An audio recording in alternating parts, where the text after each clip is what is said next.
Hello everyone, welcome back to the YouTube channel Exam R, a one-stop solution for the GS. This is the second lecture of our series on Indian Constitution at Work, a class 11 NCERT. Last lecture में मैंने आपको आपसे कहा था कि ये जो table है ये आपको सॉल्व करके आना है. यू हैव टू सी कि कौन से फंक्शंस परफॉर्म करता है हमारा कॉन्स्टिट्यूशन. जो भी left side of the table में दिया गया है उसके अगेंस्ट हमें लिखना था कि कौन सी फंक्शंस यहाँ पे परफॉर्म करता है. I have also done it for you, so let's see. सबसे पहला वाला वहां से दिया गया था हमें that the government cannot order any citizen to follow or not to follow any religion. तो ये कौन सी फंक्शन है which is limitation. Limitation on the power of the government. Obviously government नहीं डिसाइड करेगा, वो नहीं सिटीजन को ऑर्डर करेगा कि आप कौन सा रिलीजन फॉलो करोगे. ठीक है, अगर वो करती है तो वो आर्बिट्री गवर्नमेंट है. ठीक है, लेकिन हमारा कॉन्स्टिट्यूशन क्या करता है, ये लिमिट करता है हमारी गवर्नमेंट को आर्बिट्री होने से. तो ऑब्वियसली हमारी गवर्नमेंट हमें ये नहीं डायरेक्ट कर सकती. वाई? बिकॉज उन पे लिमिटेशन हमारे कॉन्स्टिट्यूशन ने डाली है. ठीक है. Second one is the government must try to reduce inequalities in income and wealth. उसका मतलब क्या है, एस्पिरेशंस एंड गोल्स है ये हमारी सोसाइटी के. ठीक है, हिंदुस्तान में बहुत सारी पुअर पॉपुलेशन है. ठीक है, डीपीएसपी एक है.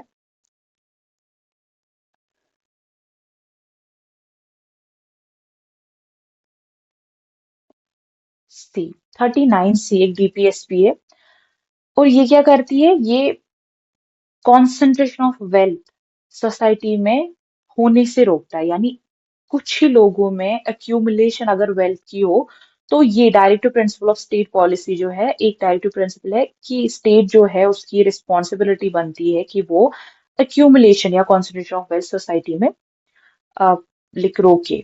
अब ये बात अलग है कि डायरेक्टिव प्रिंसिपल्स क्या हैं क्या नहीं है, वो हम आगे जाके इसी एनसीईआरटी में पढ़ने वाले हैं.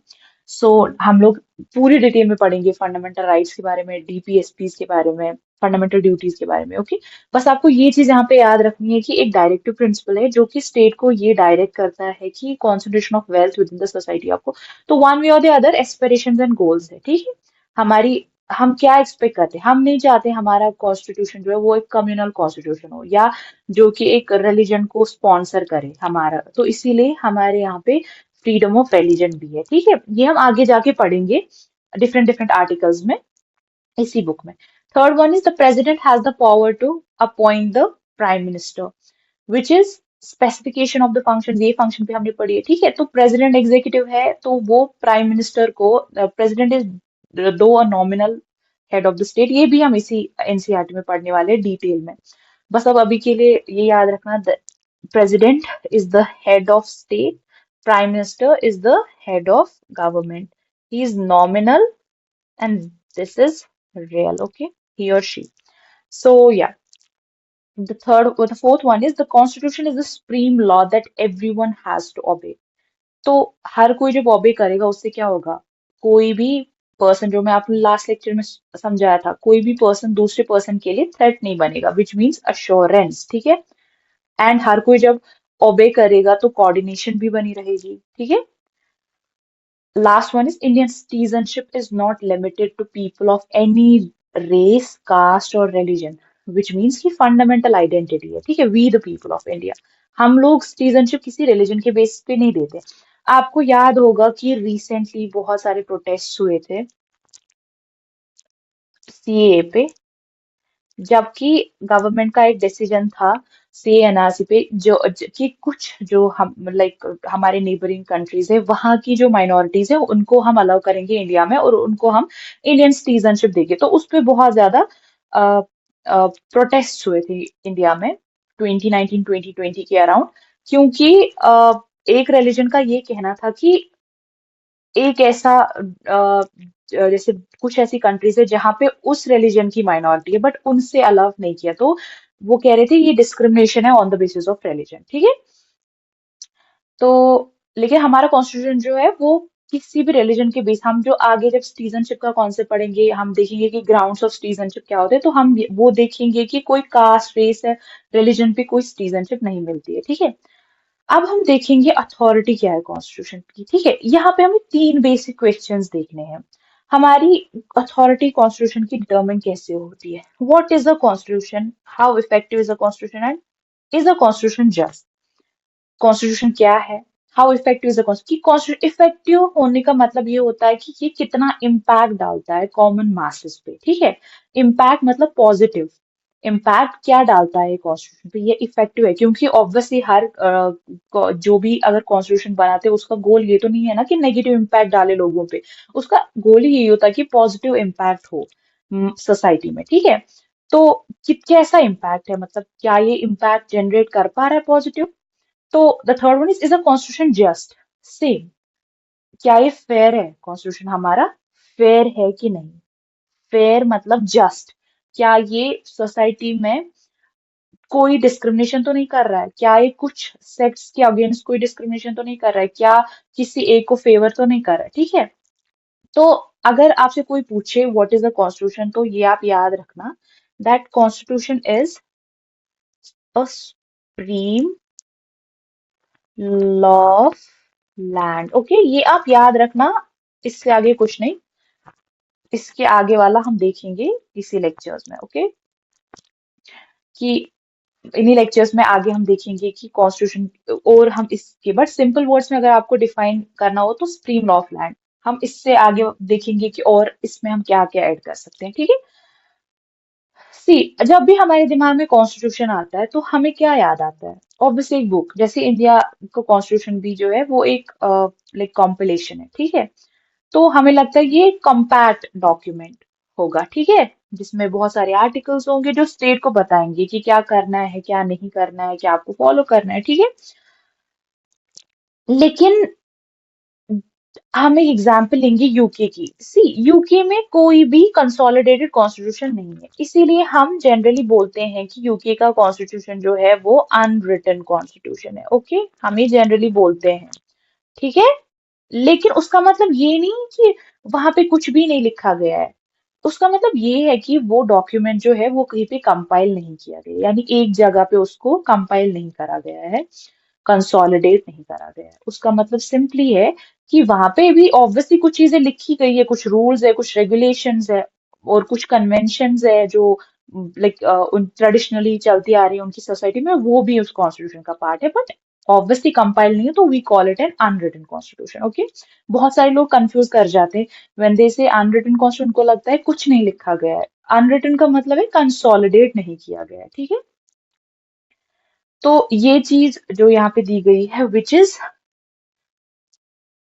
series of documents and decisions taken collectively are referred to as a constitution. Okay, rather than कि हम किसी compilation या किसी single document की बात करें, but what actually a constitution is कि it is a series of documents and decisions that are taken collectively, like decisions that are taken collectively, which is referred to as a constitution. Okay, series of documents and decisions. Okay, what decisions which are taken collectively. Okay, and this is called a constitution. Okay, supreme law of land that I told you, one अगर आपको एक sentence में define करना है what is the constitution, is a supreme law of land. Okay, और उस document में हम क्या रेफर करते हैं कि कौन सी फंक्शंस कॉन्स्टिट्यूशन परफॉर्म करता है, क्या लिमिटेशन सेट करता है, ठीक है। अब हम देखेंगे how effective is a constitution, ठीक है, जो मैंने आपको बोला कि क्या इम्पैक्ट डालता है लोगों पे, जनरल पब्लिक पे। Hold on a second, general public पे ये क्या इम्पैक्ट डालते हैं, सोसाइटी में क्या इम्पैक्ट डालता है। और ये हमें बहुत सारे फैक्टर से पता चलेगा जो हम एक वन बाय वन करने वाले हैं, ठीक है। मोड ऑफ प्रमलगेशन, मोड ऑफ प्रमलगेशन क्या होता है कि कैसे, लाइक इसको कैसे बनाया गया था। क्या ये एक मिलिट्री लीडर ने बनाया था जिसके पास कोई पॉपुलर सपोर्ट नहीं था, तो ऑब्वियसली वो कॉन्स्टिट्यूशन क्या ही होगा, वो फेल होगा। आप को याद होगा रिसेंटली बहुत सारी क्राइसिस हुई थी in our neighbouring country Pakistan. Okay, वो इसी क्योंकि वहां की जो मिलिट्री है उन्होंने एक अमेंडमेंट लाई थी जिससे जो सुप्रीम कोर्ट है, उनका जो सुप्रीम कोर्ट है उसके पावर्स बहुत ही ज्यादा रिड्यूस कर दिए जाएंगे, ठीक है। इससे पहले भी वहां पे बहुत सारे ऐसे इंस्टेंसेस हुए हैं, जैसे कि जो पार्टी थी उनकी, इमरान खान की party PTI, if I am not wrong, शायद उसका पीटीआई नाम है।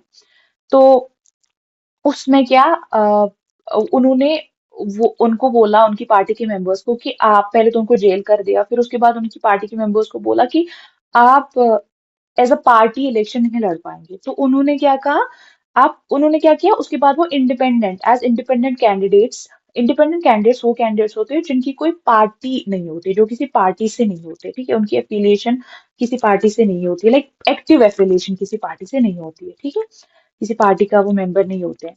तो उन्होंने बोला उनको एज इंडिपेंडेंस लड़ो, तो फिर उन्होंने एज इंडिपेंडेंस भी बहुत मेजोरिटी लगा दी। तो उस पे उनकी जो उनको बोला कि नहीं, उनको इनवाइट मत करो गवर्नमेंट फॉर्म करने के लिए, तो उसके बावजूद भी फिर सुप्रीम कोर्ट का डिसीजन उन्होंने ओवरटर्न करा। तो बहुत सारी ऐसी चीज, तो उस कॉन्स्टिट्यूशन में ऑब्वियसली वो इफेक्टिव कॉन्स्टिट्यूशन नहीं है, ठीक है। यहीं पे हम एक बनाएंगे एक लिंक, दैट इज वो इफेक्टिव कॉन्स्टिट्यूशन नहीं है, ठीक है, that is not an effective constitution. Why? Because उसका इम्पैक्ट लोगों पे पॉजिटिव नहीं है। पॉजिटिव इम्पैक्ट कैसे जनरेट होता, अगर उसका मोड ऑफ प्रमलगेशन सही होता, प्रो पीपल होता, ठीक है। वो प्रो पीपल नहीं है, वो बस अपने कुछ लोगों के इंटरेस्ट के लिए अपनी जितनी भी जो भी कॉन्स्टिट्यूशन है उनका, या जो भी उनकी रूल्स है, उनको ऊपर नीचे कर रहे। This is not just the case with them, this is the case with many countries in the world, in Africa, beat Asia, lots of countries, okay. तो वो भी हम इस सीरीज में पढ़ते जाएंगे जब जब बात होगी।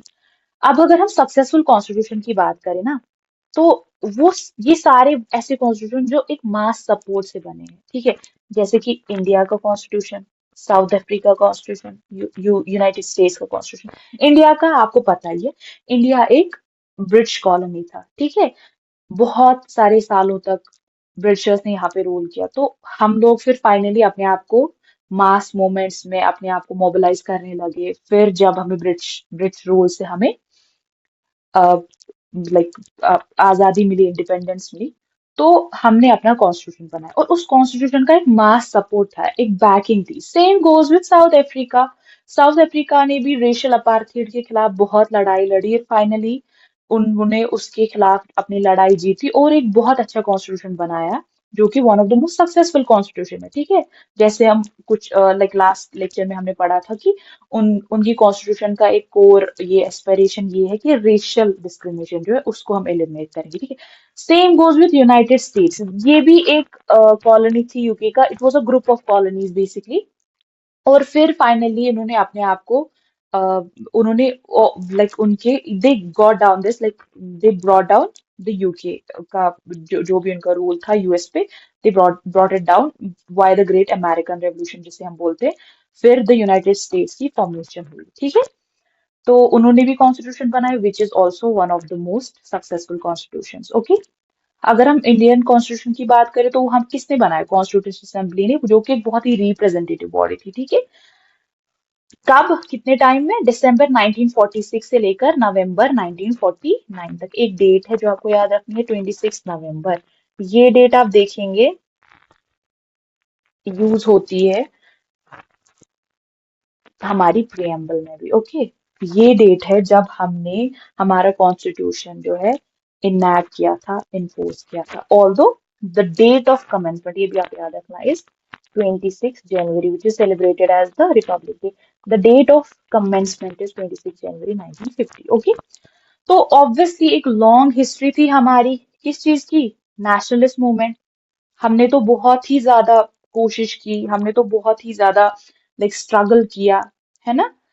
इंडिया ने, अब आप हिस्ट्री में पढ़ेंगे कि कितने सारे मूवमेंट्स इंडियन जो लीडर्स थे उन्होंने लड़े, इंडियन कॉमन मासेस ने लड़े, कितनी ज्यादा एक लॉन्ग हिस्ट्री थी हमारी नेशनल मूवमेंट की, okay. Non cooperation, civil disobedience, quit India, and फिर फाइनली इंडिपेंडेंस, ओके। इतनी ज्यादा movements। और स्टार्ट कब से हुआ था, द ग्रेट इंडियन म्यूटिनी से, 1857, ओके। Obviously, अब लिखा क्या है? It was drawn up by people who enjoyed immense public credibility. Okay, कौन थे हमारे लीडर्स? कौन थे हमारे लीडर्स? सी आर दास, मोतीलाल नेहरू, गांधी जी, ये बड़े बड़े, लाल बाल पाल, ठीक है, एनी बेसेंट, इतने बड़े बड़े लाइक लाल बाल पाल के है, लाला लाजपत राय, बाल गंगाधर तिलक, बिपिन चंद्र पाल। ओके, ये हमारे बड़े लीडर्स थे। सुभाष चंद्र बोस, इतने बड़े बड़े लीडर्स हमारे थे, तो ऑब्वियसली उनके पास इतनी ज्यादा पब्लिक क्रेडिबिलिटी थी। गांधी जी का आप देखिए 2 अक्टूबर अब तो वर्ल्ड वाइड सेलिब्रेट किया जाता है, इतनी बड़ी पब्लिक फिगर थी वो, ठीक है।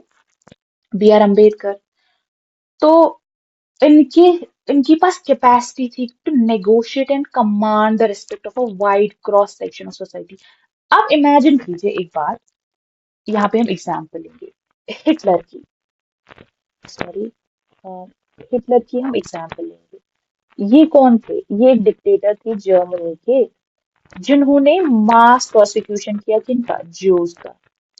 आप बताइए, अगर हिटलर हिटलर के पास पावर थी ऑब्वियसली, बट ये लोग इसको अपनी will say, he did not command the respect, he demanded respect basically, ठीक है। तो लोग इसको, और आप इमेजिन कीजिए, आप हिटलर कॉन्स्टिट्यूशन बनाएगा, वो थोड़ी लोगों का सोचेगा, और ये ज्यूज जो थे ये थोड़ी उस रिजीम में सेफ फील करेंगे। उस कॉन्स्टिट्यूशन में ऑब्वियसली इनकी प्रोसिक्यूशन की ही लॉज बने होंगे। अगर वो बनाता ये लॉज, तो obviously it's as easy as that, okay.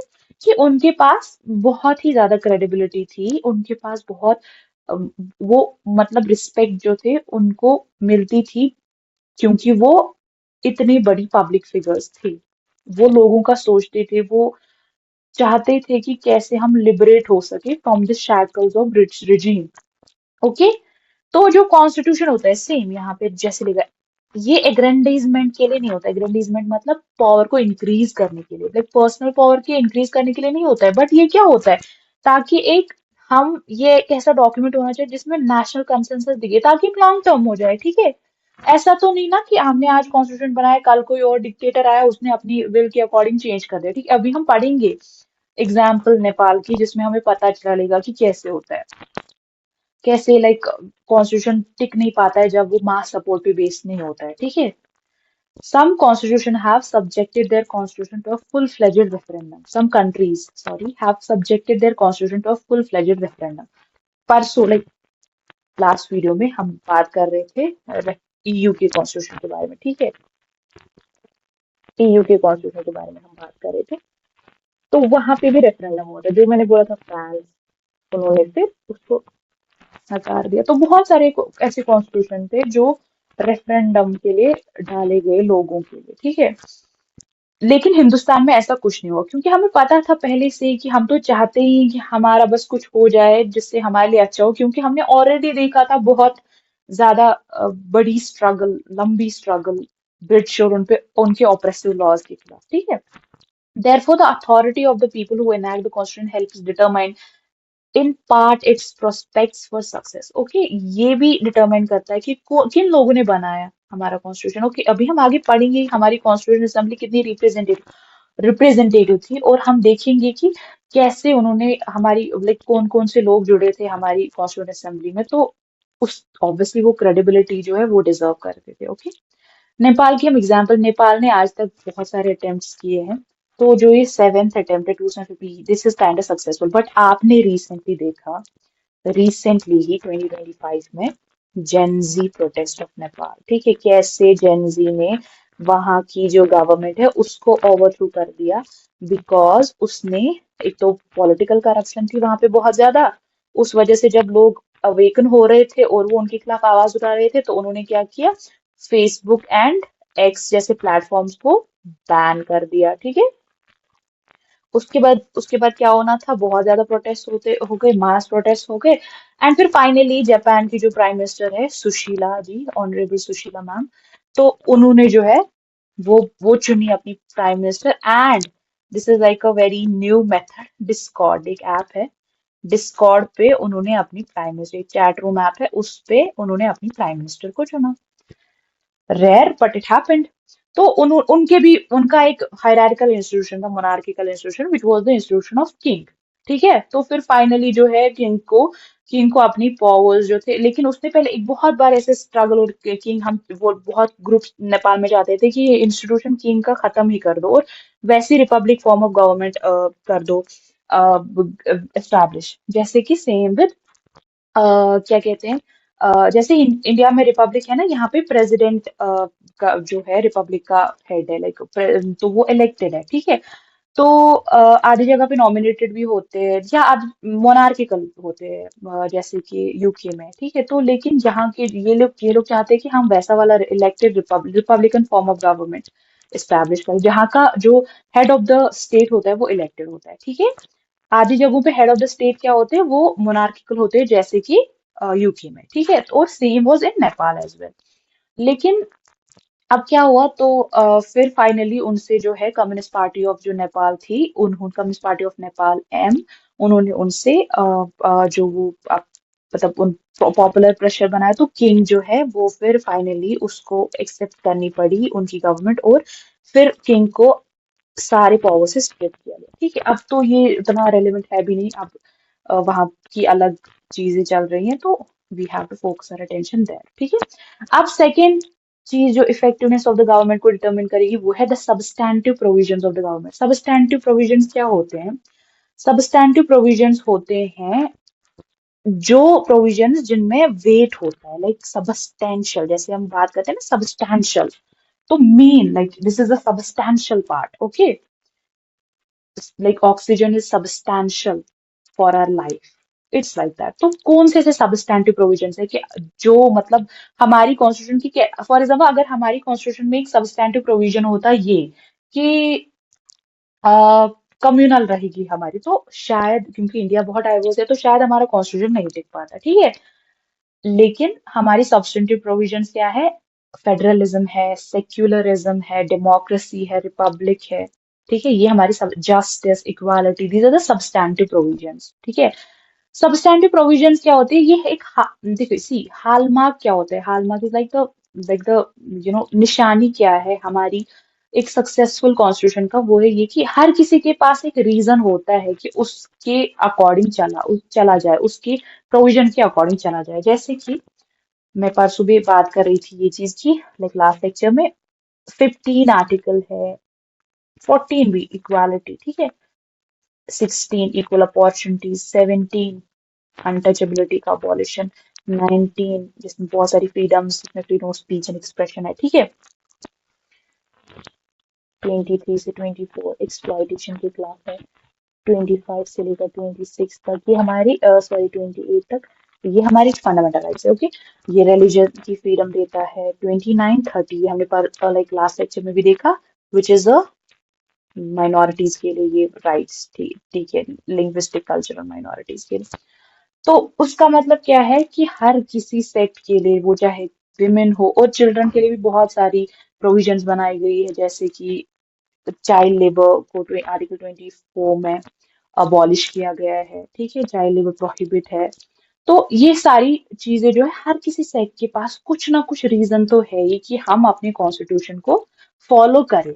और इतने सारे एक्ट्स बनते हैं, इतने सारे पॉलिसीज बनते हैं, वो लाइक स्पेशली एबल्ड लोगों के लिए बनते हैं, वो ओल्ड लोगों के लिए बनते हैं, अनएम्प्लॉयड लोगों के लिए बनते हैं, अ लॉट, ठीक है।